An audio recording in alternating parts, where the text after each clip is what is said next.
Hello there. What's going on, everybody? Today, we're going to be doing a pretty fun list for Armada. This is what I'm going to be calling the Insanity Fleet, which may be one of the best fleets I've ever designed. Maybe. And that's really an interesting question. It actually came from a discussion on Discord recently, and so I think you guys are going to like it. It's actually pretty simple and straightforward, but could be absolutely devastating. And what's interesting about this fleet, not just the fleet itself, but how to play it. That's what I'm going to be talking about today. So if you guys are new here, don't forget there's a huge giveaway going on all month long for a $100 Amazon gift card. All you have to do is be a subscriber and leave a comment on this or one of my videos. It's as simple as that. Also, if you are interested in supporting the channel, we've got a lot of new merch. We've got the Darth Vader masks that are in the Teespring shop, and I've actually just got the samples in, and so they're pretty cool. Look at that. There we go. Yeah. So they go on kind of like that. They're actually really comfortable. They go around the ears. They're not as, and they're kind of like white on the inside, really soft, and they don't even fog up my glasses, which is nice because most masks fog up my glasses. Then the other new one is the Darth Maul Gator neck. I love this one. This may be my favorite neck gator. Might be my favorite one. So really cool stuff. And then these are, they're flexible. They can go all the way up if you want, or down, or whatever.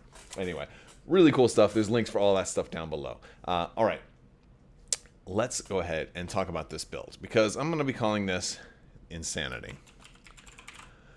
And the Insanity build is basically a lot of my favorite things. It kind of was comprised of a discussion that went on in my Discord recently, which there's links to Discord in the description below, but it boils down to squadrons. We were talking about decimators. I had kind of was willing to die on a hill that decimators were the best squadron ever, really kind of in jest because they're one of my favorite squadrons, but I don't know if they're really mathematically the best. And so it kind of it left me with an impression that maybe I wanted to try out TIE defenders a little bit more, which is reasonable. But at the same time, how can I kind of stick to what I was familiar with and what I was really good at? And from my experience, it's always been the Architans.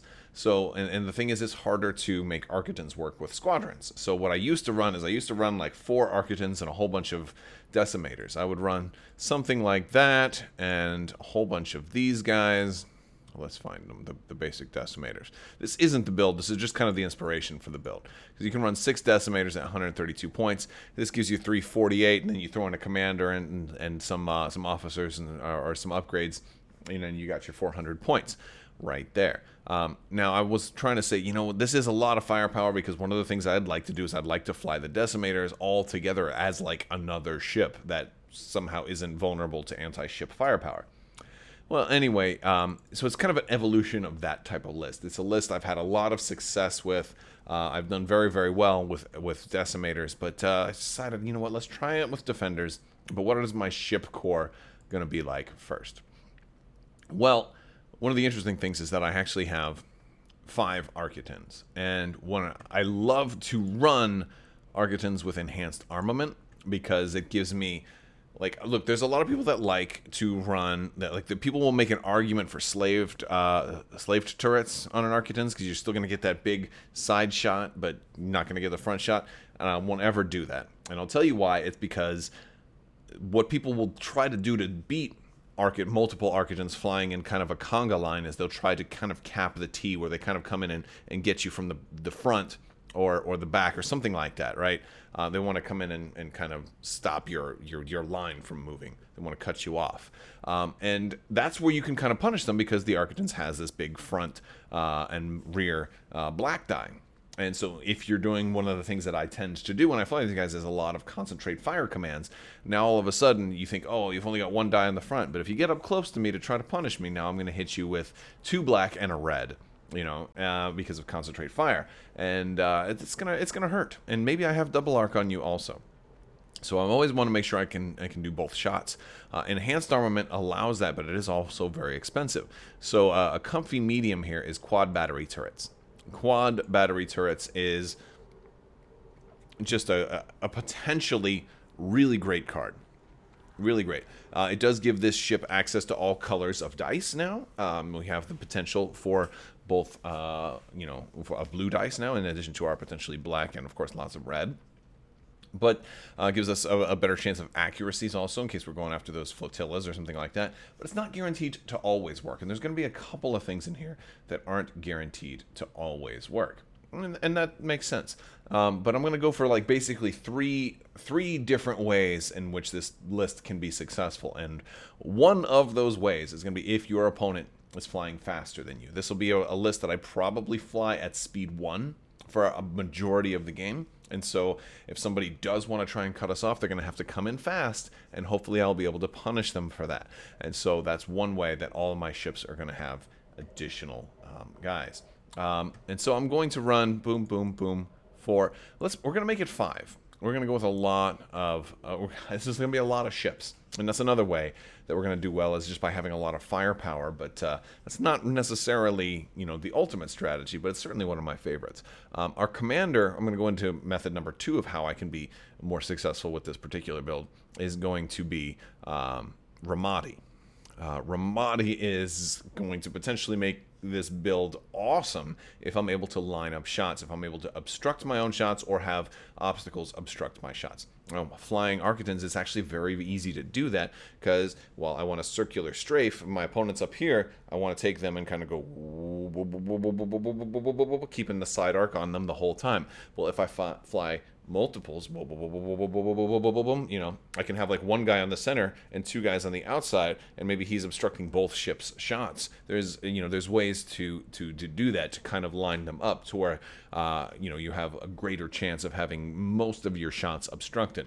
So now between speed and obstruction, I have 2 different ways to get an extra die on all of my attacks, which can be fantastic. I mean, with a concentrate fire here, I'm looking at 3 red out the side, plus 1 red for Ramadi, plus a blue, plus a blue for quad battery turrets, plus another blue or red for concentrated fire. So that's, how many fingers do I have? 7, 6, I can count. I learned how to count. So you can get 6 dice out of just one of these if everything lines up, which is really cool. And I mean, potentially more than that, depending on objectives and other things. So I like that. But then, of course, there's always the chance that we roll really poorly and have a lot of empty blank dice. And so one of the options for that is going to be Darth Vader. Darth Vader is a great officer. He can choke other people out to get you the rerolls that you need. And all these other ships are just going to go with the cheapest officer. And we're going to go, and that's just going to be skilled first officer. We're going to put him on all the other ships. And what I'll do in this case, and I'll just duplicate this one. So that's 4 Architons, each with skilled first officer and quad battery turrets. And then the flagship Architons with Ramadi, Vader, and quad battery turrets. It brings us up to 320 points. We do have points left over for squadrons at this point. Now, you have, like the old me, I might have just put in, a Gazanti and a few TIE fighters just to have the anti-squadron threat.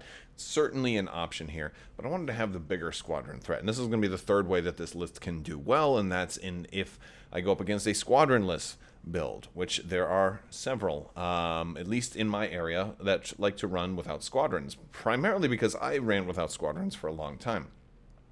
And of course, the risk of that is like, oh, well, what if they can, get your, if you're running, like a lot of squadrons, what if somebody just gets out your ships? And the problem is here is I got so many ships, you're going to have a hard time trying to table me this way. So what we're going to do is we're going to run some defenders and some regular TIEs. So we're going to run 4 generic TIE defenders. We're going to run 2 TIE fighters. Just kind of going, basic TIE defender to kind of evaluate the basic TIE defender. Look, this is 6 squadrons. It's an even number. It's the points aren't that high for them. But it's a strong squadron presence. The TIE defenders have bomber. They're going to do great against ships generally. They're going to do extremely well against other squadrons, and they're going to be hard to kill. They're going to be speed 5, so you can engage. Really, the speed is a huge factor in this because they can basically just choose when they move in to engage. And you certainly have not every base covered in here. Your weakness is going to be somebody sending in a single squadron, a TIE up everything. But the problem, the advantage, the mitigation you have against that is the fact that your defenders are speed 5. You can send out maybe the TIE fighters to kind of bait them in and keep the defenders really far away and at total safety. And then with that speed 5, they have the flexibility to move in and engage and kill whatever they want, whenever they want. What you're probably thinking right now is, how are you activating them? And that's a very good question. I'm going to answer that because it's going to be an interesting way in that, how do you play this list? Because it's at 400 points. How do you actually play this list? Well, I would suggest generally lining up kind of in a staggered sideways deployment where, wherever your opponent is, so that you can kind of keep them in the side arcs for most of the game. Probably deploy at speed 2, and usually what I would do is I'd bank a nav first turn to kind of store that token, and then maybe a nav second turn to adjust a little bit if I need to.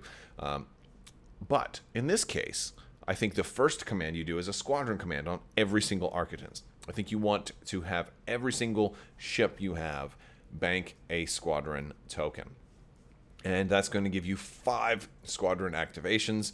You really are focused primarily on activating the TIE defenders, letting the TIE fighters themselves can potentially go last, and then you can use them to kind of tie something up, and then send the defender in, from with that extra range as they're kind of flexible, and kind of send them in to dictate the terms of the battle, pretty much. But yeah, giving every ship a token is going to be helpful in this case. Of course, you're only going to be able to do 1 at a time.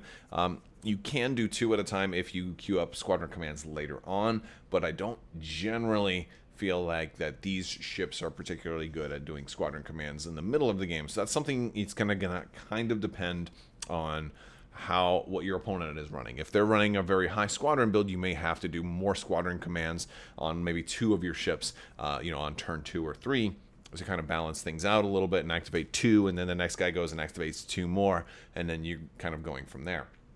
But primarily, what I'd like to do in a perfect situation is I can run Concentrate Fire on all these guys by like turn 3 for the rest of the game. So like Squadron first token, Nav turn 2, either token or adjust, and then from there, if I have them where I want them, Concentrate Fire for the rest of the game. If not, then maybe another nav or so. And it's really going to kind of go back and forth between nav and Concentrate Fire. I'm not going to do a whole lot of engineering here unless, of course, somebody just accidentally runs into an asteroid and gets kind of hurt really, really bad. Next thing is the objectives. How am I going to take advantage of this? Because I'm almost certainly going to be second player here, unless, of course, somebody deliberately wants second player, and that's okay. Well, the first thing is, for our red objective, with 5 big, nasty, shooty ships, I definitely want to go with opening salvo here. It's going to give all of these guys a tremendous, tremendous amount of extra shots. And since I do have the dice mitigation of Darth Vader as an officer, I don't mind rolling, 1, 2, 3, 4, 5, 6, 7, 8 dice, and having to choke out one of the skilled first officers to make that really count. That's just going to be really, really fun. Really, really fun. So opening salvo is a pretty good one for this. For our defense, with these guys, I really like fire lanes. Fire lanes is going to give me so many points. It's going to let me pick exactly where the battle is going to take place. It's going to tell me exactly how to set up, how to position my ships to lock in, maximum arcs on all of these tokens and force my opponent to come to me. Nobody in their right mind is going to choose fire lanes. The only way somebody will choose opening salvo is if they happen to have, the same or more ships than I do. Usually at this point is with these 2 objectives is when somebody kind of defaults to the third, the navigation objective, the blue one. A lot of times, in a lot of my builds, I go either between Solar Corona and Superior Positions. Both would be good here, although I would probably go with Solar Corona just because I don't have the constant squadron tokens to really take advantage of Superior Positions, and I might actually be at risk of that, of other squadrons, jumping in and getting a shot on the rear of my Architans, especially because they fly sideways. The rear is usually available to fast squadrons. So what I'm going to do is I'm going to change things up a little bit in this one. I'm going to go with Dangerous Territory. Dangerous Territory is going to be, I feel like it's going to complement this list quite a bit, because now I can put myself in the lead pretty easy, because you can usually get, three things easily, and your opponent doesn't get all three of those easily. You kind of have a slight advantage with picking up those tokens, and maybe your opponent has to kind of send a ship off in some weird direction or something like that to try to pick up stuff. Of course, there is the CR90 title. If they have Jaina's Light equipped, then they're going to be able to ignore the effects of overlapping obstacles, and they'll have a slight, they'll at least have one ship that will do pretty well here. But in this case, this is going to make all of your ships Jaina's Light, right? And this was just a really good one, I feel like, to go with General Ramadi. Now, all of a sudden, your ships can land on obstacles, and not only are they not impacted negatively by the obstacle, but in addition to that, now they also get an extra die by shooting through it if they land on it correctly. And that's a really, really fun thing, especially with the station too. You might be able to get like double arc both through the station, both obstructed by the station or something like that. But the bigger, you want to basically put the bigger obstacles right in the places where you want to be able to land on them and shoot from, and that's a really fun and exciting kind of problem to have. So I talked about there being 3 ways this list can win, and that's definitely one of them. It's going to be if the obstacles are correct and in your favor, you're going to have a lot of fun with Ramadi there. The other one is going to be if your opponent's going fast. And quad battery, the chances are at least something is going to go in your favor. Either the obstacles are going to go in your favor, or your opponent's speed is going to go in your favor, or your opponent's squadron setup is going to work to your favor. You've got 3 chances to have an advantage with this particular build. And if none of those work out, then you kind of have to hope for the dice to just hopefully fall well enough that only the 1 reroll per ship per game is going to work. And of course, you're really not going to have a whole lot of rerolls on your flagship, but you can certainly choke out Ramadi if you need to. That's something you kind of wait until maybe the last turn, or when you absolutely positively have to have the reroll because it could swing the game that way. Or maybe, you realize that, hey, there's no more obstructions after this, so I might as well choke him out now. It doesn't really hurt you out as far as victory points. It can only help you at that point if you kind of wait until the right time. But generally, that's one of the last options you go with. But yeah, I think this is a really, really fun build. I'm going to put a link to it in the description below. This is Ryan Kingston's Fleet Builder, by the way. I would love to hear from you guys, what you guys think. Let me know in the comment section. If you like this video, go ahead and give it a thumbs up. Don't forget to click that subscribe button, share the video, click the bell for alerts. Check out some of the links for social media in the description below. If you want to support the channel, there's merch, there's also Patreon, all that stuff. I want to thank you all so much for watching. I really appreciate all the feedback and everything. Thank you guys so much, and as always, have a great day.